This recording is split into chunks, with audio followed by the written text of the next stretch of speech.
بكماله كشف الدجى بجماله حسنت جميع خصاله ये तेरी मेराज थी कि दोनों हों कलम तक पहुँचा और मेरी मेराज है कि मैं तेरे कदम तक पहुँचा बलगल उला कशफत दुजा बिजमालिही हसनत जमीउ खसालिही। সম্মানিত উপস্থিতি, দিনদার ইমানদার কোরআন প্রিয় ইসলাম প্রিয় মুসল্লিবৃন্দ, বিশেষ করে অতি কাছের অতি নিকটের অতি মহব্বতের তরুণ আর যুবক বন্ধুগণ, পর্দার আড়ালে মা এবং বোনেরা, আসসালামু আলাইকুম ওয়া রাহমাতুল্লাহি ওয়া বারাকাতুহু। আশা করছি আপনারা ভালো আছেন। আল্লাহ পাকের শাহী দরবারে কোটি কোটি শুকরিয়া, যিনি পবিত্র জুমার দিন জান্নাতের বাগানে কোরআন ও হাদিসের আলোচনার আসরে আমাদেরকে আসার বসার তৌফিক এনায়েত করেছেন। মহান মুনীবের দরবারে আবারও বলি আলহামদুলিল্লাহ। সম্মানিত ভাইরা, পবিত্র রজব মাসের আজকে দ্বিতীয় জুমা। গত জুমায় রজব মাসের আমাল সম্পর্কে, ফজিলত সম্পর্কে এবং রজব মাসে ঘটে যাওয়া ঐতিহাসিক ঘটনাবলী সম্পর্কে আপনাদের সামনে আলোকপাত করেছি। এই মাসেই সরওয়ারে কায়নাত রসুল আকরাম সাল্লাল্লাহু আলাইহি ওয়াসাল্লামের মেরাজ হয়েছে, এরাজ হয়েছে, ইসরা হয়েছে। এই মেরাজে আল্লাহ রসুল সাল্লাল্লাহু আলাইহি ওয়াসাল্লামকে আল্লাহ তাআলা জান্নাতের শান্তি পুরস্কার কিরকম হবে, জাহান্নামের শাস্তি কিরকম হবে, আল্লাহ পাক তার হাবিবকে পরিদর্শন করিয়ে সচক্ষে দেখিয়ে দিয়েছেন। আমরা জান্নাত জাহান্নাম দেখি নাই, না দেখলেও আমাদের এক প্রকারে দেখা হয়ে গেছে। আলহামদুলিল্লাহ বলুন। না দেখলেও কি দেখা হয়ে গেছে? কিভাবে? জি, এটা তো আছে। আমি আরেকটু ব্যঙ্গে বুঝাই বলি। ছেলে তাকে বিদেশে, এখনো বিয়ে শাদী করে নাই, দেশে আসলে বিয়ে করবে। তো দেশে আসলে 3 মাসের ছুটি নিয়ে আসবে, মেয়ে দেখতে দেখতে 1 মাস চলে যাবে, সময় লস। ছেলে আসার আগেই মা বাবা মেয়ে একটা দেখে ঠিক করে ফেলছে। ছেলে আসতে পরে বলতেছে, বাবা তোমার জন্য একটা মেয়ে দেখছি, তো বেশি লম্বাও না বেশি বেটেও না, শ্যামলা কালারের, খুবই ভদ্র নম্র, কোরআন তেলাওয়াতকারী, নামাজি। এখন নেককার সন্তান যদি হয়, মা বাবার তাবেদার সন্তান, আল্লাহওয়ালা সন্তান, বলবে বাবা মা আমার দেখার আর দরকার নেই, আপনারা দেখছেন আমার দেখা হয়ে গেছে। কথা ঠিক না বেটি? আমাদের আদি পিতা আদম আলাইহিস সালামের বাড়ি ছিল জান্নাত। সৃষ্টি করার পর আল্লাহ রব্বুল আলামিন আমাদের আদি পিতা আদম আলাইহিস সালামকে জান্নাতে বসবাসের সুযোগ দিয়েছেন। এই কথাটা সত্য নাকি মিথ্যা? কোরআন শরীফে আছে কিনা? রব্বুল আলামিন বলেন, ওয়া আদামু উসকুন আনতা ওয়া যাওজুকাল জান্নাহ। হে আদম, তুমি এবং তোমার স্ত্রী জান্নাতে প্রবেশ করো, বসবাস করো। ফাকুলা মিনহা রাগাদান হাইসু শিতুমা, জান্নাতে যেখানে ইচ্ছা সেখানে ঘুরে বেড়াও, যা ইচ্ছা তা খাও, তবে ওই নিষিদ্ধ বৃক্ষের কাছেও যেও না। জোরে বলেন সুবহানাল্লাহ।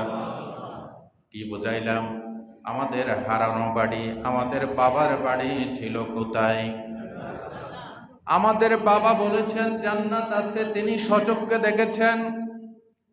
2 নাম্বার, আমাদের রূহানি পিতা, যিনি হাতে কলমে আমাদেরকে মা বাবার মতো গোসল কেমনে করব, ভাত কিভাবে খাবো, টয়লেটে কিভাবে যাব, হাত ধরে ধরে শিক্ষা দিয়েছেন। নবী মুহাম্মদুর রাসূলুল্লাহ সাল্লাল্লাহু আলাইহি ওয়াসাল্লাম তিনি বলেছেন জান্নাত আছে, জাহান্নাম আছে। আল্লাহ রাব্বুল আলামিন বলেন, হাবিব আমার, আপনার উম্মতেরা তথ্য প্রযুক্তির যুগের মুসলমান হবে, বিজ্ঞানের যুগের মুসলমান হবে, কম্পিউটারের যুগের মুসলমান হবে। হয়তো তারা বিশ্বাস করবে না। রজবের 26 দিন গত রাত আমি আপনাকে জান্নাত জাহান্নাম ভিজিট করার জন্য আপনাকে দাওয়াত করে দেখাইয়ে দিয়েছি। সমস্ত নবীরা আদম আলাইহিস ইসলাম এবং আমাদের নবী ছাড়া সমস্ত নবীরা না দেখে দাওয়াত দিয়েছেন, কিন্তু আমাদের নবী এবং আমাদের পিতা, এই দুই পিতা দেখে দাওয়াত দিয়েছেন। তাহলে বোঝা গেল জান্নাত জাহান্নাম না দেখলো এক প্রকারে আমাদের দেখা হয়ে গেছে। আমাদের বাবা বলেছে, আদম বাবা আলাইহিস সালাম, নবী মুহাম্মদুর রাসূলুল্লাহ সাল্লাল্লাহু আলাইহি ওয়াসাল্লাম, আমরা যদি নবীর উম্মত হয়, আল্লাহর গোলাম হয়, তাহলে অবশ্যই বিশ্বাস করি। আপনারা বিশ্বাস করেন না? আর যারা দুনিয়াদার, তারা বলে যে খাওয়া দাও ফুর্তি করো, দুনিয়াটা মস্ত বড়, দুনিয়া কা মজা লেলো, দুনিয়া তোমারই। কোথায় জান্নাত কোথায় জাহান্নাম, এগুলি মৌলবীদের বানানো কিচ্ছা। মাঝখানে টাটকা শোক বলে আমরা ছেড়ে দেব, নাউজুবিল্লাহ বলে। ভাই ও বন্ধুগণ, আল্লাহ রাব্বুল আলামিন সূরা আল বাকারার ভিতরে বলেন, ইন্না আরসালনাকা বিল হাক্কি বাশীরান ওয়া নাযীরা ওয়া লা তুসআলু আন আসহাবিল জাহিম। আল্লাহ পাক বলেন, ও নবী, আপনাকে সত্য সহকারে আমি পাঠিয়েছি জান্নাতের শুভ সংবাদ দানকারী, জাহান্নামের ভীতি প্রদর্শনকারী হিসেবে আপনাকে পাঠিয়েছি। আপনি মানুষকে বলে যান, আপনি কোরআনের সমাজ গড়ে যান। এরপরও যারা জাহান্নামী হয়ে যাবে, ওয়ালা তুসআলু আন আসহাবিল জাহিম, এই সমস্ত জাহান্নামীদের সম্পর্কে আপনাকে জিজ্ঞাসা করা হবে না। সুবহানাল্লাহ বলেন। আপনার দায়িত্ব প্রচার করা, আপনি প্রচার করেন। মক্কি জিন্দেগিতে রাসূল করিম সাল্লাল্লাহু আলাইহি ওয়াসাল্লাম তাওহীদ, জান্নাত, জাহান্নাম, আখিরাত, এই দাওয়াতগুলি দিয়েছেন। মদনী জিন্দেগিতে গিয়ে নবীজি ইসলামের রাষ্ট্র গঠন করেছেন। বলেন সুবহানাল্লাহ। জান্নাত জাহান্নামের দাওয়াত। ভাই ও বন্ধুগণ, এই জাহান্নামের অনুসারী হবে, জাহান্নামের বাসিন্দা হবে শয়তানের অনুসারীরা। কারা হবে? কারা হবে? রাস্তা কিন্তু দুইটা, একটা জান্নাতের রাস্তা ডান দিকে, আর একটা জাহান্নামের রাস্তা কোন দিকে? বাম দিকে। শয়তান সব সময় বাম দিকে দাওয়াত দিয়েছেন, নবীদের বিরোধিতা করেছে। কথা ঠিক না বেঠিক? এবং শয়তান সৃষ্টি করেছে আল্লাহ পাক ঈমানের পরীক্ষা নেওয়ার জন্য। এই শয়তানের গোলামি যারা করবে তারা যাবে কোথায়? রব্বুল আলামিন সূরাতুল হিজরে 43 এবং 44 নম্বর আয়াতে বলেন, ওয়া ইন্না জাহান্নামা লামাউইদুহুম আজমাইন লাহা সাবআতু আবওয়াবিন লিকুল্লি বাবিন মিনহুম জুজউম মাকসুম। বলেন আল্লাহু আকবার। আল্লাহ পাক বলেন, এই জাহান্নাম প্রতিশ্রুত স্থান, আমি ওয়াদা করেছি জাহান্নামে নিয়ে আসব। শয়তানের অনুসারী যারা হবে তাদেরকে জাহান্নামে নিয়ে আসব। কে বলেছেন? আল্লাহ পাক বলেন, লাহা সাবআতু আবওয়াব, জাহান্নামের 7টি দরজা আছে। লিকুল্লি বাবিন মিনহুম জুজউম মাকসুম, প্রত্যেক দরজা দিয়ে দলে দলে আলাদা আলাদা বাসিন্দাদেরকে জাহান্নামে প্রবেশ করানো হবে। বলেন নাউজুবিল্লাহ। জাহান্নাম কয়টি? জাহান্নামের দরজা 7টি। আল্লাহর নবী বলেন, এই 7টি দরজার নাম কোরআন শরীফে আছে। প্রথম নম্বর জাহান্নাম, দ্বিতীয় নম্বর লাযা, তৃতীয় নম্বর হুতামা, চতুর্থ নম্বর সাকার, পঞ্চম নম্বর সাঈর, ষষ্ঠ নম্বর জাহিম, সপ্তম নম্বর হাবিয়া। জোরে বলেন নাউজুবিল্লাহ। কয়টা দরজা? 7টা দরজা। প্রথম নাম্বার হচ্ছে জাহান্নাম। এখানে উম্মতে মুহাম্মাদীর গুনাহগারদেরকে আল্লাহ পাক একত্রিত করবেন। দ্বিতীয় নম্বর হচ্ছে লাযা, এখানে ইহুদি সম্প্রদায়দেরকে আল্লাহ পাক হাজির করবেন। এভাবে 7টি দরজা দিয়ে আলাদা আলাদা দলে দলে জাহান্নামীরা জাহান্নামে ঢুকতে থাকবে। বলেন নাউজুবিল্লাহ। সূরাতুল জুমারে আল্লাহ পাক বলেন, وَسِيقَ الَّذِينَ كَفَرُوا إِلَى جَهَنَّمَ زُمَرًا। কাফেরদেরকে আল্লাহ পাক দলে দলে জাহান্নামের দিকে হাঁকিয়ে নিয়ে যাবে, ধাক্কা মারতে মারতে নিয়ে যাবে ফেরেশতারা। আবার অন্যদিকে আল্লাহ পাক বলেছেন, وَسِيقَ الَّذِينَ اتَّقَوْا رَبَّهُمْ إِلَى الْجَنَّةِ زُمَرًا। যারা খোদাভীরু আল্লাহকে ভয় করে তাদেরকেও হাঁকাইয়ে নেবে পিছন থেকে ধাক্কা মারতে মারতে। তো জান্নাতীদেরকেও ধাক্কা মেরে নেওয়া লাগবে, আর জাহান্নামীদেরকেও ধাক্কা মেরে নেওয়া লাগবে। কারণটা কি আমি বললে আপনারা বুঝবেন।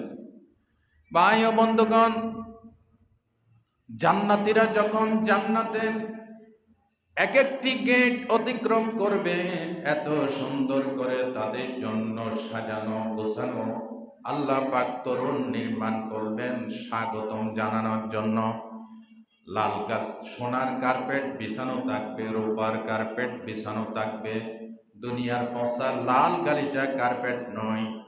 জান্নাতীরা এক একটি মঞ্জিলে যখন যাবে মনে করবে এটাই জান্নাত, সেখানে বসে পড়বে। বলেন আল্লাহু আকবার। ফেরেশতারা বলবে, আল্লাহর বান্দা এখানে কেন বসেছ? এটা তো জান্নাত নয়। বলে এর থেকেও সুন্দর জায়গা আছে নাকি? বলে সামনে হাঁটো। এভাবে আর কিছু দূর গিয়ে আবার বসে পড়বে। ফেরেশতারা বলবে এটা জান্নাত না, এর চাইতেও ভালো জায়গা আছে। বলেন সুবহানাল্লাহ। হাত্তা ইযা জাউহা ওয়া ফুতিহাত আবওয়াবুহা ওয়া ক্বালা লাহুম খাযানাতুহা সালামুন আলাইকুম তিবতুম ফাদখুলুহা খালিদিন।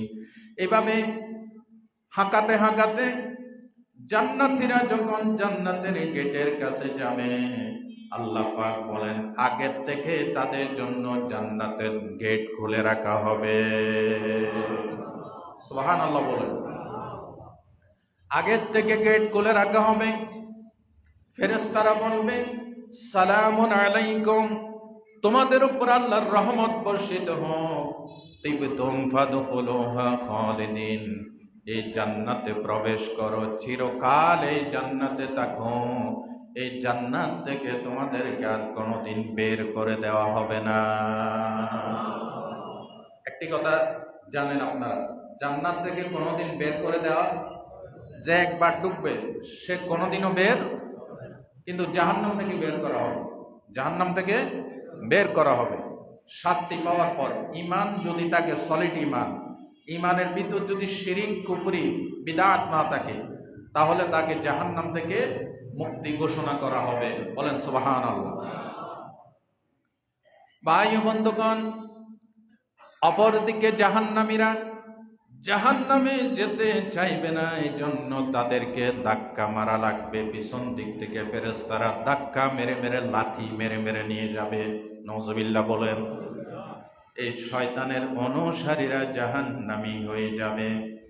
আল্লাহর নবী বলেন, সহিহ মুসলিমের হাদিস, কিয়ামতের দিন পৃথিবীর সবচাইতে সুখী একজন বেঈমানকে, যে ব্যক্তি পৃথিবীর সবচাইতে ধনশালী লোক ছিল, সবচাইতে বেশি সুখী ছিল, তাকে আল্লাহ রাব্বুল আলামিন জাহান্নাম থেকে একবার অবগাহন করিয়ে, জাহান্নাম থেকে একবার ঘুরিয়ে তাকে বের করে নিয়ে আসবে। বলবে, আল্লাহর বান্দা, তোমার জীবনে কি কোনোদিন সুখ ছিল কিনা?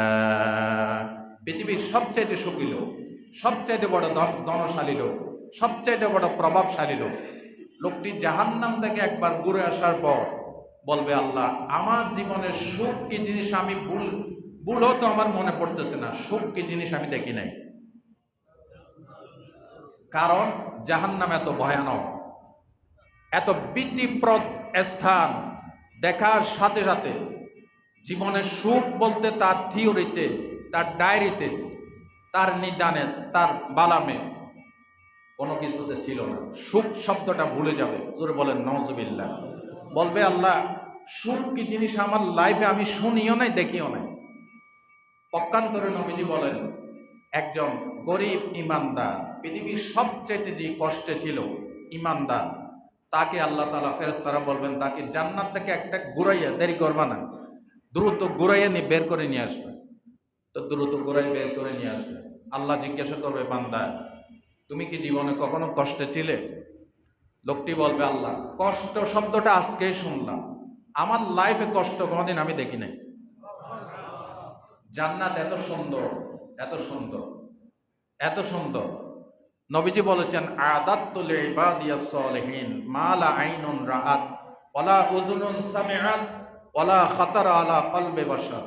আল্লাহ এমন এমন নিয়ামত রেডি করে ফেলছে জান্নাতে, যেটা কোনো চক্ষু কোনোদিন দেখেও নাই, কোনো কান কোনোদিন শুনেও নাই, কোন অন্তঃকরণ এই জান্নাতের নিয়ামতের কথা কল্পনাও করতে পারে নাই। আল্লাহু আকবার বলেন। আমি তো জানি না পাবো কি পাবো না, আল্লাহ তোমার দেয়া সেরা জান্নাত। আমি তো জানি না পাবো কি পাবো না, আল্লাহ তোমার দেওয়া সেরা জান্নাত। আমি শুধু জানি দোজখের অগ্নি সইতে পারবো না কোনদিন রাত। আমি তো জানি না পাবো কি পাবো না, আল্লাহ তোমার দেয়া সেরা জান্নাত। আল্লাহ যেন আমাদেরকে জান্নাত হিসেবে কবুল করেন। নবীজি মেরাজের রাত্রে জাহান্নামীদের শাস্তি কেমন হবে সচক্ষে দেখে এসেছে। সহিহ আল মুসলিমের হাদিসে এবং সুনান আবু দাউদের হাদিসে রাসূলুল্লাহ বলেন ক্বালা নবী সাল্লাল্লাহু আলাইহি ওয়াসাল্লাম লাম্মা উরিজা বি মারাতু বিকওমিন লাহুম আযফারুন নুহাসুন। রাসূল বলেন একটা দলের পাশ দিয়ে আমি যাচ্ছিলাম, দেখলাম তাদের আঙ্গুলগুলি তামার তৈরি। ইয়ামখাশুনা উজুহাহুম ওয়া সুদুরাহুম, এই তামার নখ দিয়ে তার নিজের বুক ছিঁড়ছে এবং নিজের চেহারা ছিঁড়ে ক্ষত বিক্ষত করছে নিজেরাই। জোরে বলেন নাউজুবিল্লাহ। ফাকুলতু মান হাউলা ইয়া জিবরিল, আমি জিজ্ঞাসা করলাম জিবরিল এরা কারা? রাসূলুল্লাহর প্রশ্নের জবাবে জিবরিল বললেন ইয়াকুলুনা লুহুমান নাস ওয়া ইয়াকাউনা ফি আরাদিহিম, রাওয়াহু আবু দাউদ। এরা হচ্ছে মানুষের গোশত ভক্ষণকারী এবং অযথা অন্যায়ভাবে মানুষের মান সম্মানের উপর হস্তক্ষেপ করত। নাউজুবিল্লাহ বলেন। মানুষের কি খাইতো? তারা গোশত খাইতো। তার মানে কি? গীবতকারী। তারা কি? গীবতকারী। গীবত কি হালাল না হারাম? জায়েজ নাকি না জায়েজ? সূরা হুজুরাত আয়াত নম্বর 12। আল্লাহ রাব্বুল আলামিন বলেন ওয়ালা ইয়াক্তাব বা'দুকুম বা'দান আইয়ুহিব্বু আহাদুকুম আইয়াকুলা লাহমা আখিহি মাইতা ফাকারিহতুম। আল্লাহ পাক বলেন তোমরা কি একে অপরের মৃত ভাইয়ের গোশত খাওয়া পছন্দ করো? ফাকারিহতুম, তোমরা নিজেরাই অপছন্দ করো। ওয়াত্তাকুল্লাহ, তাহলে তোমরা আল্লাহকে ভয় করো। ইন্নাল্লাহা তাওয়াবুর রহিম, আল্লাহ তওবাকারীদেরকে পছন্দ করেন, তিনি তওবা কবুল করেন। জোরে বলেন সুবহানাল্লাহ। আমার অসাক্ষাতে আমার দোষ ত্রুটি বয়ান করেন, এটা হচ্ছে গীবত। এটা কি? গীবত। আল মুমিনু মারাতুল মুমিন, এক ইমানদার আরেক ইমানদারের আয়না স্বরূপ। আমার দোষ দেখলে আমার সাক্ষাতে এসে আমাকে বলবেন যে আপনার এই দোষ আছে। আপনি যদি নিশ্চিত হন কোরআন হাদিসে এটা দোষ, তাহলে আপনি আমার কাছে গিয়ে, কিন্তু আমার পিছনে গিয়ে বলা এটা কি? জোরে বলেন, এটা কি? গীবত। এই গীবত ইসলামে হারাম করা হয়েছে। গীবতের কারণে সামাজিক বাইন্ডিং, সোশ্যাল বাইন্ডিং, সামাজিক মানুষে মানুষে মহব্বতের বন্ধন বিনষ্ট হয়ে ডিসপ্যারিটি তৈরি হয়, ভেদাভেদ সৃষ্টি হয়, সমাজে কলহ সৃষ্টি হয়, গোত্রে গোত্রে দ্বন্দ্ব হয়, মারামারি হয়, কাটাকাটি হয়। ঠিক কিনা বলেন? রাসূলুল্লাহ আরো বলেছেন, ওয়ায়াকাউনা ফি আরাদিহি, এই যে লোকগুলি তামার নখ দিয়ে নিজের বুকের চামড়া ছিঁড়তেছে, কলিজা বের করে ফেলতেছে, আর কি নিজের চেহারা ছিঁড়ে ক্ষতবিক্ষত করতেছে, এদের আরেকটা দোষ ওয়ায়াকাউনা ফি আরাদিহি, সম্মানী লোকের সম্মানের উপর তারা আঘাত হানত। জোরে বলেন নাউজুবিল্লাহ। সম্মানী লোককে তারা কি করত? বেইজ্জত করত। সুনান আবু দাউদের বর্ণনায় রাসূলুল্লাহ বলেন, ইন্না মিন আরবার রিবা আল ইস্তিতালাতু ফি ইরদিল মুসলিমি বিগাইরি হাক্কিন, সবচাইতে বড় সুদ হচ্ছে নাহক ভাবে, অন্যায় ভাবে কোন মুসলমানকে, কোন আলেম ওলামাকে বেইজ্জত করা। নাউজুবিল্লাহ বলতে ইচ্ছে করে না? এটা সবচাইতে বড় সুদ। এটা সবচাইতে বড় কি? রাসূলুল্লাহ বলেছেন এটা সবচাইতে বড় সুদ। হাদিসটা এসেছে সুনানে আবু দাউদ। সুতরাং পরনিন্দা থেকে সাবধান। তবে সমাজের কিছু ভাইরাস আছে। কি আছে? মাসলা বুঝে রাখবেন, এগুলো সব কোরআন হাদিসের সহিহ বয়ান। যারা সমাজের জন্য ভাইরাস, তাদের সম্পর্কে মানুষকে সতর্ক করা ফরজ। ঠিক কিনা? রাসূলুল্লাহ বলেছেন, যারা চিহ্নিত সন্ত্রাসী, দাগী আসামি, মানুষের ক্ষতি করে, সমাজে মুসলমানদের ক্ষতি করে, তার সম্পর্কে সজাগ করা, একে অপরকে বলে দেওয়া ফরজ। একে অপরকে বলে দেওয়া কি? এটা গীবত হবে না। কিন্তু অযথা আমি একজন মুসলমানের নামে হিংসাত্মক পিছনে গীবত করা, এটার অর্থ হচ্ছে আমি মরছি, আমার মরা গোশতগুলি কামড়ায় কামড়ায় খাচ্ছেন। নাউজুবিল্লাহ বলতে ইচ্ছে করে না? রাসূলুল্লাহ বলেন, আমি তাদের শাস্তি দেখেছি। শাস্তি কি? তামার নখ দিয়ে নিজের বুক ছিঁড়ে কলিজা বের করে ফেলতেছে। এখন জিন্দা অবস্থায় যদি কেউ এই কাজটি করে, যারা দেখবে তারাও তো হার্ট ফেল করে মারা যাবে। ঠিক কিনা? কিন্তু জাহান্নামের ভিতরে লা ইয়ামুতু ফিহা ওয়া লা ইয়াহইয়া, রাসূলুল্লাহ বলছেন সেখানে বাঁচবেও না, মরবেও না। মৃত্যু এই দুনিয়াতে শেষ, পরকালে কারো কোনো মৃত্যু নাই।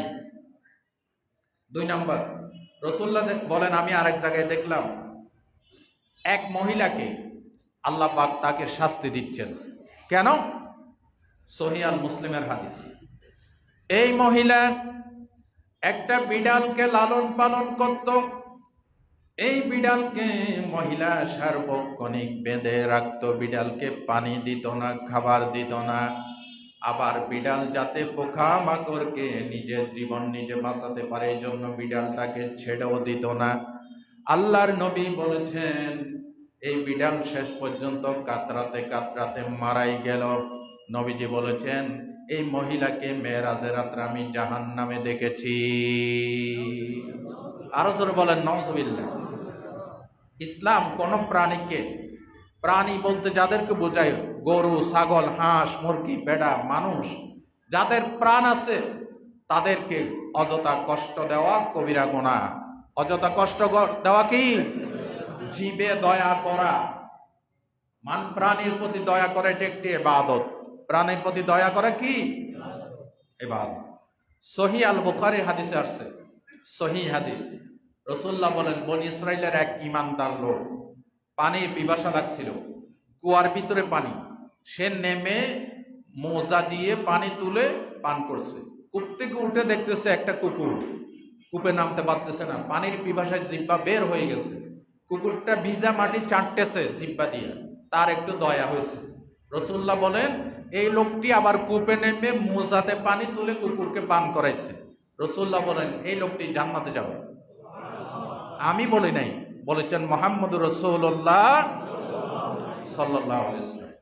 জীবে দয়া করা একটি ইবাদত। সুনানে আবু দাউদের বর্ণনা, রাসূলুল্লাহ বলেন, আর রাহিমুনা ইয়ারহামুহুমুর রহমান, যারা দয়াশীল, আসল রহমান তাদেরকে দয়া করেন।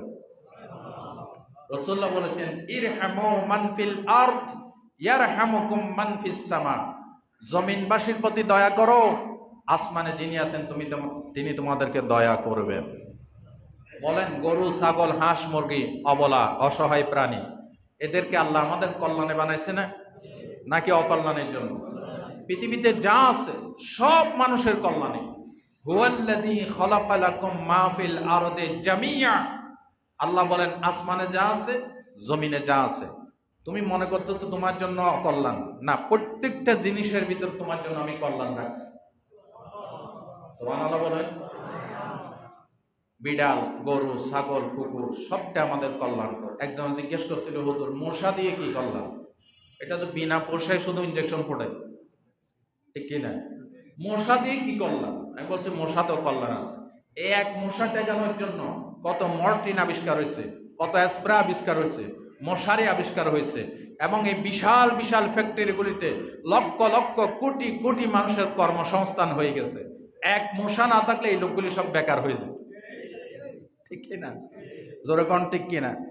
আর মশার একটা কারিশমা আছে, মশার ভিতর 4টা বিজ্ঞান আছে। আমি আগে আপনাদেরকে শোনাইছি, আজকে আর শোনাবো না, ইউটিউব থেকে শুনে নিয়েন। বলেন ইনশাআল্লাহ। মশার জন্ম হয়েছে নমরুদের আমলে। এর আগে পৃথিবীতে একটা মশা ছিল না। জুতার বাড়ি শুরু হয়েছে নমরুদের আমল থেকে, মশার আবিষ্কার হয়েছে নমরুদের আমল থেকে, ঠিক কিনা বললেন? নমরুদ না আসলে 1 নম্বর এ হচ্ছে 1 নম্বর মশার আবিষ্কারক। নাম কি? নমরুদ। যাই হোক, আমি ওইদিকে যাচ্ছি। তো মশা বলেন, গরু বলেন, ছাগল বলেন, বিচ্ছু বলেন, সাপ বলেন, এই সব কিছু মানুষের কল্যাণ। সুতরাং অযথা আপনি তাদের ক্ষতি করতে যাবেন না। আমরা যে প্রাণী জবাই করি, অর্ডার কার? আল্লাহ। তাও সব প্রাণী না, ইসলাম বলে দিয়েছে এই এই এই প্রাণীগুলি জবাই করে তুমি খাইতে পারবে, বিসমিল্লাহে আল্লাহু আকবার। কিন্তু জঙ্গলের হিংস্র প্রাণী হওয়া, এগুলি জায়েজ নাই। কেউ যদি বাঘ বিসমিল্লাহ আল্লাহু আকবার করে জবাই করে খায়, জায়েজ হবে? যদি বলে হুজুর আমি বিসমিল্লাহ করে বলছি, অসুবিধা হবে? কুত্তা একটা ধরে যদি বিসমিল্লাহি আল্লাহু আকবার বলে জবাই করে খায়, জায়েজ হবে? এটা তো হারাম, আইনি নাজাসাত। কেউ যদি বলে আমি ময়লা থেকে ময়লা দূর করার চেষ্টা করতেছি, কোনদিন ময়লা দূর হবে? যত সাবান লাগবে তত ময়লা বের হবে, কোনদিনও কালো যাবে না। কুত্তা আইনে নাপাক, যেগুলি আল্লাহ নাপাক করেছেন সেগুলি বিসমিল্লাহ বলে জবাই করলো হালাল হবে না। যাই হোক, দেখেন আমরা যে গরু জবাই করি, রাসূলুল্লাহ বলেছেন ইন্নাল্লাহা কাতাবাল ইহসানা আলা কুল্লি শাই। প্রত্যেকটি জিনিসের উপর দয়া করা আল্লাহ তোমাদের জন্য ওয়াজিব করে দিয়েছেন। ফাইজা কাতালতুম ফাআহসিনুল কিতলা। যখন কাউকে শরীয়ত অনুযায়ী হত্যা করবে, দয়া দেখায় একে হত্যা করো, ইহসানের সাথে হত্যা করো। আর কি? ওয়াইজা যাবাহতুম ফাআহসিনুজ যাবাহা। কোন প্রাণীকে যদি শরীয়ত মতো জবাই করো, আসানির সাথে, ইহসানের সাথে তাকে জবাই করো। জোরে বলেন সুবহানাল্লাহ। অন্যান্য ধর্মে আমরা দেখেছি অত্যন্ত মর্মান্তিক ভাবে গরু ছাগলগুলিকে তারা তীর মেরে মেরে সবাই হত্যা করে। বিষাক্ত সাপ দংশন করতেছে এবং স্তন থেকে ধর করে রক্ত জড়ে পড়ছে। জোরে বলেন নাউজুবিল্লাহ। এই হাদিসটা আছে মুস্তাদরেকে হাকিম, বিশ্ববিখ্যাত হাদিসের কিতাব মুস্তাদরেকে হাকিমের বর্ণনা। আল্লাহর নবী বলেন, জিবরিল এই মহিলার অপরাধ কি? জিবরিল বললেন, ইয়া রাসূলুল্লাহ সাল্লাল্লাহু আলাইহি ওয়াসাল্লাম, এই মহিলাটা নিজের গর্ভজাত সন্তানটাকে দুধ পান করাতো না। জোরে বলেন নাউজুবিল্লাহ। সন্তানের হক নষ্ট করেছে মা। কে নষ্ট করছে? মা। বাবা যদি সন্তানের হক নষ্ট করে, আল্লাহর কাছে ধরা আছে না নাই? আছে না নাই? তার ডকুমেন্ট এই হাদিস। আল্লাহর নবী বলেন, এই মহিলার অপরাধ কি? বলে সন্তানের হক দুধ পান করানো। এই মহিলা সন্তানকে দুধ পান করায় নাই, এই জন্য আল্লাহ রাব্বুল আলামিন জাহান্নামের ভিতরে তাকে শাস্তি দিচ্ছেন। বলেন নাউজুবিল্লাহ। আল্লাহ রাব্বুল আলামিন সূরা কাসাসে বলেন, ওয়া আওহাইনা ইলা মূসা আন আরদিহি, আমি মূসার মাকে ওহী করেছি তুমি তোমার সন্তান মূসাকে দুধ পান করাও। জোরে বলেন সুবহানাল্লাহ। দুধ পান করানো সন্তানের হক। আল্লাহ তাআলা বলেন এটা হক, এই জন্য আমি আলাদাভাবে মূসার মাকে ওহী করেছি, প্রত্যাদেশ করেছি যে তুমি তোমার সন্তানকে দুধ পান করাও। আল্লাহ বলেন ফা ইন খিফতে আলাইহি, তুমি যদি দুধ পান করানোর ব্যাপারে ভয় করো তাহলে ফা আলকাইহি ফিল ইয়াম্মে, মূসাকে তুমি একটা বাক্সবন্দি করে সমুদ্রে ভাসায় দাও। ওয়ালা তাখাফি ওয়ালা তাহজানি, ভয় পেও না, আতঙ্কিত হইও না। ইন্না জাইলুহু ওয়ারা ইন্না রাদ্দুহু ইলাইকে, আমি কিছুদিন পর মূসাকে আবার তোমার কোলেই ফিরাইয়া দেব। বলেন এই ঘটনা বিস্তারিত আপনাদেরকে শুনাইছি নাকি শুনাই নাই? মনে আছে? মূসা আলাইহিস সালামকে বাসায় দিয়েছিল না, ফেরাউনের জ্বালায় দুধ পান করাইতে পারে না, পাহাড়ের গর্তে গিয়ে গিয়ে দুধ পান করায় আসে। আল্লাহ বলে আর কতদিন করবা, তো একটা লাইন একটু পরিষ্কার করে নাও। সুবহানাল্লাহ বলেন। কিভাবে? তো সন্তানটাকে বাক্সবন্দি করে সিন্ধুক করে পানিতে ভাসায় দাও। কোন মার মনে চাইবে সন্তানকে সমুদ্রে ভাসায় দিতে? কিন্তু নির্দেশ করছেন কে? বোঝা গেল নিশ্চয় আল্লাহর নির্দেশে কল্যাণ আছে। মূসা আলাইহিস সালামের মা সিন্ধুকে ভর্তি করে মূসা আলাইহিস সালামকে ভাসায় দিয়েছেন। এটা সমুদ্রে ভাসতে ভাসতে ভাসতে বিকেল বেলায় ফেরাউন এবং তার স্ত্রী সমুদ্রের ঘাটে বসে একটু বিকাল বেলায় আত্মবিনোদন করতেছে, সময় কাটাচ্ছে। দূর থেকে দেখতে পেল একটা বাক্স আসতেছে। বাক্স যখন কাছে আসলো, ফেরাউন হাতে নিয়ে খুলে দেখলো ফুটফুটে একটা পুত্র সন্তান। ফেরাউন বলতেছে, আসিয়া আমার দুশ্মন পেয়ে গেছি, এই সন্তান আসলো কিভাবে? আমি তো পুত্র সন্তানকে হত্যা করার নির্দেশ দিয়েছি। তাফসীরে বাইজাবিতে এসেছে শুধু মূসা ঠেকানোর জন্য এই ফেরাউন বনি ইসরাইলের 90,000 শিশুকে হত্যা করেছিল। বলেন নাউজুবিল্লাহ। কয় হাজার? 90,000 বনি ইসরাইলের পুত্র সন্তান হত্যা করেও ফেরাউন তার গদি টিকাইতে পারে নাই। ঠিক কিনা বলেন? সুতরাং পৃথিবীর কোন ফেরাউন মানুষ হত্যা করে আজীবন ক্ষমতায় টিকে থাকতে পারবে না। এটা কি সন তারিখ দিয়ে ব্যাখ্যা করে বোঝান লাগবে? কথাগুলি কার কথা? নাকি আমি বানাই নিয়ে আসছি? পৃথিবীতে কেউ স্থায়ী হয় না, হোক না সে ফেরাউন কিবা নমরুদ, কেউ ববে চিরকাল রহিনা, কেউ ববে চিরকাল রহিনা। কথা ঠিক না বেঠি? কয় হাজার পুত্র সন্তান হত্যা করছে? 90,000। কিন্তু আসল মূসাকে নখের আসরও দিতে ফেরাউন দেখার পর বলছে, আসিয়া তরবারি নিয়ে আই, এই তো পাইছি আমার শত্রু। আসিয়া বলছে, তুমি কি খোদা না হুদা? আল্লাহ জানে। হ্যাঁ, আমাদের কোন, তুমি হচ্ছে নপুংসক। আপনারা জানেন ফেরাউনের জীবনে ছেলে মেয়ে হয় নাই। খোদা দাবি করছে, কিন্তু খোদার কোন ছেলে মেয়ে জন্ম দিবে সেই শক্তিও ছিল না। বলেন, আমাদের তো ছেলে মেয়ে নাই, আমরা এটাকে লালন পালন করি। কত সুন্দর ফুটফুটে পুত্র সন্তান। বাস স্ত্রী কথা স্বামী মানে বেশি, স্ত্রী কথাই বাধ্য হওয়া। আলহামদুলিল্লাহ বলেন। স্ত্রী, এই জন্য মহিলাদের উচিত স্বামীকে ভালো পরামর্শ দেওয়া, ঠিক কিনা? যাই হোক, শুনেন, আসিয়া বলল আমাদের কোনো ছেলে মেয়ে নাই, পুত্র সন্তান, তোমার একটা পুত্র দরকার। ও ঠিক আছে, তুমি যেহেতু বলছো ঠিক আছে, কিন্তু এই ছেলে কারো দুধ পান করে না। দাত্রী মাতা, দাই মাতা একটার পক্ষে একটা আনলো। ফেরাউন মোটা অঙ্কের বেতন দিবে, থাকার দিবে, খাবার দিবে, সব দিবে, কিন্তু মূসা কারো স্তনে দুধ লাগাই না। সুবহানাল্লাহ বলেন। এই যে কোরআন শরীফে আয়াত পড়েন, সূরা কাসাসে আল্লাহ বললেন, ইন্না রাদ্দুহু ইলাইকে, একটু ওয়েট করো, তোমার মূসাকে আবার তোমার কোলে ফিরাই দেব। মূসা আলাইহিস সালামের একটা বোন ছিল, বোনের দৌড়ে গিয়ে ওইখানে সব ঘটনা দেখছে। দেখার পরে সে বলছে, মা কাজ হয়ে গেছে। কি? ও একটা ভালো দাত্রী মাতা তালাশ করতেছে, আমার ভাই কারো স্তনে মুখ লাগাই না। সুবহানাল্লাহ বলেন। তুমি চলো, তোমাকে তো চিনবে না। তো গেছে। ফেরাউন বলতেছে, তুমি আমার এই ছেলেকে দুধ পান করাইতে পারবো? তা তো জানি না, আগে খাওয়াই দেখি খাই কিনা। স্তনে মুখ লাগার সাথে সাথে মুসা আলাইহিস সালাম দুধ পান করতেছে। ফেরাউন বলতেছে, তোমার হাতে ধরি পাই ধরি, তুমি আমার বাড়িতে থাকবা, আমার বাড়িতে খাইবা, এবং বেতন কত নিবা, কম মাসে সব আমি দেব। এ নাকি মুসা কাজটা দিবা। আল্লাহ কো, জাহেলের বাচ্চা, তুই খাওয়াবি, তুই পড়াবি, মুসাকে তুই বড় করবি। আল্লাহু আকবার বলেন। ওয়া মাকারু ওয়া মাকার আল্লাহ আল্লাহু খায়রুল মাকিরিন।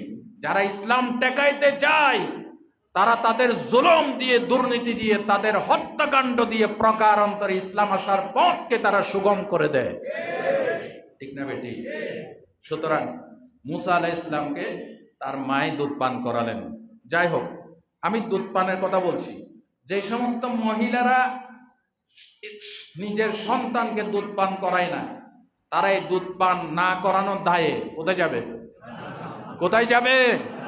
আল্লাহ তাআলা সূরা বাকারার 233 নম্বর আয়াতে বলেছেন, ওয়াল ওয়ালিদাতু ইউরদি'না আওলাদাহুন্না হাওলাইনি কামিলাইন লিমান আরাদা আন ইউতিম্মার রাদাআহ ওয়া আলাল মাউলুদি লাহু রিজকুহুন্না ওয়া কিসওয়াতুহুন্না বিল মারুফ। জোরে বলেন সুবহানাল্লাহ। আল্লাহ বলছেন, সন্তানবতী নারীরা তারা পূর্ণ মেয়াদে সন্তানকে 2 বছর দুধ পান করাবে। কয় বছর? 2 বছর। আল্লাহর নির্দেশ। একটি কথা, সূক্ষ্ম কথা বলি, এই আয়াতের আগের আয়াতগুলি পাঠ করবেন। এই আয়াতের আগের আয়াতগুলি আসছে তালাকের ব্যাপারে। কিসের ব্যাপারে? তালাকের ব্যাপারে। আয়াত নম্বর নোট করেন, সূরা বাকারা 233, 232, 231 পড়বেন। এই আয়াতগুলি তালাকের ব্যাপারে। তালাকের কথা বলে আল্লাহ দুধ পানের কথা বললেন। দুধ পানের কথা বলে আবার বললেন, ওয়ালাল মাউলুদি লাহু রিজকুহুন্না ওয়া কিসওয়াতুহুন্না। পিতার দায়িত্ব হচ্ছে, তোমার স্ত্রীকে তালাক দিলেও সন্তান যতদিন দুধ পান করবে, তোমার স্ত্রীর ভরণ পোষণ ন্যায় সঙ্গতভাবে তুমি বহন করবে। ভালো করে বলেন সুবহানাল্লাহ। তারপরও দুধ পান করাইতে হবে। দেখেন ইসলাম কত সুন্দর। স্ত্রীকে তালাক দেওয়ার পরও সন্তানের দায়িত্ব বাবার কাঁধ থেকে যায় না। এই জন্য 2-2.5 বছর যতদিন দুধ পান করাবে, এই সব ভরণ পোষণ কে দিবে? বাবা দিবে। ইসলামী আইন। জোরে বলেন সুবহানাল্লাহ। যাই হোক ভাইয়েরা, আজকে গোটা পৃথিবীতে ইহুদি খ্রিস্টানরা মাতৃ দিবস, দুগ্ধ দিবস পালন করে। করে কিনা? দুগ্ধ দিবস তারাই পালন করে আমেরিকা, ইউরোপে, যারা নিজের সন্তানটাকে দুধ পান করায় না। সন্তানকে দুধ পান করালে চিকিৎসা বিজ্ঞানীরা বলেছেন, মায়ের সাথে সন্তানের সাথে নাড়ির সম্পর্ক তৈরি হয়, এবং 6 মাসের ভিতরে যদি 1 ফোঁটা পানিও পান না করানো হয়, এই দুধই তার জন্য যথেষ্ট হয়ে যাবে। এবং সমস্ত রোগের প্রতিষেধক আল্লাহ মাতৃ দুগ্ধের ভিতরে দিয়ে দিয়েছেন। এই সমস্ত কথাগুলি আপনাদের সামনে আগেও বলেছি। যে সমস্ত মায়েরা বুকের দুধ না খাওয়ারে, কারণ কি? আমি চাকরি করি, সারাদিন গার্মেন্টসে চাকরি করে, অফিসে ডিউটি করে, দুধ পান করানোর সময় নাই। তো কি খাওয়ায়? ল্যাকটেজেন খাওয়াও, ডানো খাওয়াও, সেরেলাক খাওয়াও। এই সমস্ত মায়েদেরকে আমি বলি, এই টিনজাত দুধ যত বেশি পান করাবেন, সন্তানের আচরণ তত টিনের মতো শক্ত হবে। ঠিক কিনা বলেন? এই জন্য এগুলি বাদ দেন। ইসলাম মাতৃ দিবস, দুগ্ধ দিবসের কোনো দাঁত দাঁড়ে না। কারণ ইসলাম মায়ের স্তনে সন্তানের দুধের হকের কথা বলে দিয়েছেন 1500 বছর আগে। জোরে বলেন সুবহানাল্লাহ। রাসূলুল্লাহ বলেন, আমি আরেক জায়গায় দেখলাম, একটা লোকের এই চোয়ালের মুখের এক সাইড থেকে শুরু করে নাক হয়ে, একটা চোখ হয়ে ছিঁড়ে করাত দিয়ে এই গর্দানের শেষ পর্যন্ত নিয়ে আসা হয়েছে। আবার এখান থেকে শুরু করে নাক হয়ে, চোখ হয়ে ছিঁড়ে এখান পর্যন্ত নিয়ে আসা হয়েছে। এদিকে ছিঁড়লে এদিকে জোড়া লেগে যায়, এদিকে ছিঁড়লে এদিকে জোড়া লেগে যায়। নজরুল্লাহ বলতে ইচ্ছে করে। আল্লাহর নবী বলেন, সহিহ আল বুখারীর হাদিস, আমি বললাম, জিবরিল, এই লোকটার অপরাধ কি? জিবরিল বললেন, ইয়া রাসূলুল্লাহ, এই লোকটা সকাল বেলায় ঘর থেকে মিথ্যার বেশাতে নিয়ে বের হয়ে যেত, সারাদিন লোকটা মিথ্যা বলে বেড়াতো। জোরে বলেন নাউজুবিল্লাহ। এই লোকটার মিথ্যা গোটা সমাজে গোটা দেশে ছড়িয়ে পড়তেই হচ্ছে মিথ্যাবাদী। জোরে বলেন নাউজুবিল্লাহ। আমাদের সমাজে মিথ্যাবাদী পুরুষ এবং মহিলা আসেনি? তাদের সংখ্যা কম না বেশি? রব্বুল আলামিন বলেন, খবরদার, কুতিলাল খাররাসুন, অনুমান করে যারা মিথ্যা কথা বলে তারা ধ্বংস। তারা কি? কে বলেছেন? এই জবান দিয়েছেন কে? জবানের হিসাব আল্লাহ নিবেন কিনা?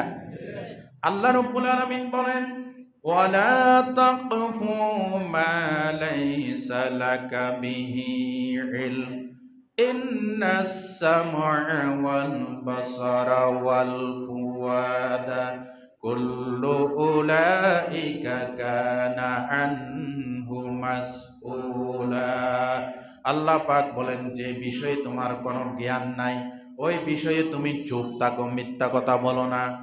তোমার শ্রবণ শক্তি, তোমার জিহ্বা, তোমার অন্তঃকরণের কল্পনা সম্পর্কে আল্লাহ রাব্বুল আলামিন কিয়ামতের দিন জিজ্ঞাসাবাদ করবে। ঠিক না বেঠিক? আল্লাহ জিজ্ঞাসা করবেন কিনা? এই জবান দিয়ে কয়টা মিথ্যা কথা বলেছে? রাসূলুল্লাহ বলেছেন, বান্দা যখন মিথ্যা কথা বলে, জবান হেফাজতকারী ফেরেশতারা এক ক্রোশ 1 মাইল দূরে চলে যায়, মিথ্যার এত দুর্গন্ধ বের হয়। জোরে বলেন নাউজুবিল্লাহ। আরো জোরে বলেন নাউজুবিল্লাহ। আমাদের সমাজে এক পদের আলেম বাইর হয়েছে, যারা সত্য কথাকে ঘুরাইয়া এরপরে মানুষকে বিপদে ফেলানোর চেষ্টা করে। আসেনি? জালেম আলেম, বেদাতি আলেম। সাম্প্রতিক কালে ডক্টর মিজানুর রহমান আল আজহারি বাংলাদেশের জন্য নিয়ামত, গোটা মুসলিম বিশ্বের জন্য নিয়ামত। ঠিক কিনা? এই ধরনের একজন সূর্য সন্তান, হীরকখণ্ড, স্বর্ণের চাইতে দামি, এই বাংলাদেশের জন্য গৌরব। কিয়ামত পর্যন্ত এই ধরনের আল্লামা দেলাওয়ার হোসেন সাইদির মতো, আল্লামা মামুনুল হকের মতো, আল্লামা জুনাইদ আল বাবুনগরীর মতো, আল্লামা ডক্টর মিজানুর রহমান আজহারির মতো কিয়ামত পর্যন্ত চেষ্টা করলে আরেকটি হবে, কোনো সম্ভাবনা নাই। এরা আমাদের গৌরব। তিনি সাম্প্রতিক কালে বক্তব্য দিয়েছেন, এই সাবজেক্টে তিনি কোনো কথাই বলেন নাই। আজ থেকে 7 বছর আগের একটা বক্তব্য এনে এক বন্ড বেদাতি বলতেছে, মিজানুর রহমান আজহারিকে যে মাথা কেটে আনতে পারবে তাকে 10 লাখ টাকা পুরস্কার। এগুলি কি কোনো আলেমদের কথা হতে পারে? বলেন, কোন আলেম কি কারো মাথা কাটার জন্য 10 লাখ টাকার পুরস্কার ঘোষণা করতে পারে? এ কি আলেম নাকি জালেম? আমাদের চট্টগ্রামের মাওলানাও বলতে আমার ঘৃণা হয়, সাদিকুর রহমান হাশেমি নাম, এই বন্ড বেদাতি বলেছে মিজানুর রহমান আজহারি নাকি বলেছে রাসূলুল্লাহকে কাউবয় বলেছে। কাউবয়। তো আপনি এবার হাদিসে আসেন, এতটুকু রাখেন। সহিহ আল বুখারীর হাদিস, অধ্যায়ের নাম হচ্ছে কিতাবুল ইজারা। কিতাবুল ইজারা শব্দটা আপনারা ইজারা দেন না, এই কিতাবুল ইজারা। এই কিতাবুল ইজারাতে একটি হাদিস আছে, রাসূলুল্লাহ বলেছেন, মা বাআসাল্লাহু নাবিয়ান ইল্লা আরআল গানাম। পৃথিবীতে এমন কোন নবী রাসূল নাই যিনি ছাগলের রাখালগিরি করেন নাই। সুবহানাল্লাহ বলেন। এক সাহাবী জিজ্ঞাসা করলেন, ইয়া রাসূলুল্লাহ, আপনিও কি রাখালগিরি করেছেন? রাসূলুল্লাহ বলেছেন, কুনতু আরআহা আলা করারিতা লি আহলি মক্কা, রাওয়াহুল বুখারী। রাসূলুল্লাহ বললেন, আমি কয়েক কিরাতের বিনিময় মক্কাবাসীদের ছাগল চড়াইছি। সুবহানাল্লাহ বলতে ইচ্ছে করেন না? তো এই হাদিসটাকে যদি আপনি ইউরোপ আমেরিকায় ওয়াজ করতে যান, এটাকে ইংরেজিতে ট্রান্সলেশন করা লাগবে না? আপনি কেমন ওয়াজ করবেন? ঠিক কিনা? এই সমস্ত আলেমদের তো ভাষা জ্ঞানও নাই। তবে হ্যাঁ, কেউ যদি রসুলকে কটাক্ষ করে ছাগলের রাখাল বলে, কটাক্ষ করে, তাহলে তার ঈমান যাবে। তার কি যাবে? ঈমান যাবে। রাসূলুল্লাহ ছাগলের রাখালগিরি করেছেন শ্রমের মর্যাদা বোঝানোর জন্য। সুবহানাল্লাহ বলতে করে না? তবে আমি হলফ করে বলতে পারি, কসম করে বলতে পারি, আল্লামা ডক্টর মিজানুর রহমান আজহারি কখনো তিনি রাসূলকে কটাক্ষ করে এই কথা বলেন নাই। তিনি রাসূলুল্লাহর এই হাদিস বুঝাতে গিয়ে ইংরেজি ভাষায় ট্রান্সলেশন করেছেন। ওই যারা সুবিধা নিতে চায়, খুদ তালাশ করতে চায়, যে দূরবীন দিয়ে দেখো কোনো দোষ আছে কিনা, এরাই এই কাজগুলি করে। কারণ ইসলামের প্রচার প্রসার যখন হয় তারা সহ্য করতে পারে না। আমি অনতি বিলম্বে আজকের এই বক্তব্য থেকে মিডিয়ার মাধ্যমে, প্রচার মাধ্যমে আমি প্রশাসনকে বলতে চাই, সাদিকুর রহমান হাশিমি নামে যে ব্যক্তি ডক্টর মিজানুর রহমান আজহারীকে 10 লক্ষ টাকা পুরস্কার ঘোষণা করেছে হত্যার দায়ে, হত্যা করার জন্য পুরস্কার হিসেবে, অনতি বিলম্বে এই সন্ত্রাসী আলেমকে গ্রেফতার করে আইনের আওতায় নিয়ে আসা হোক। আমরা চাই কিনা? এ আলেম নয়, সন্ত্রাসী জালেম। বেটা তোরা 24 ঘন্টা শিরিক আর বেদাত করস, তোদের কাছ থেকে লোকেরা শিরিক আর বেদাতের শিক্ষা ছাড়া আর কি পায়? ঠিক কিনা? আল্লাহ এই কথাগুলি বুঝার তৌফিক আমাদেরকে দান করেন। যারা সুন্নত পড়বেন সুন্নত পড়ে নেন।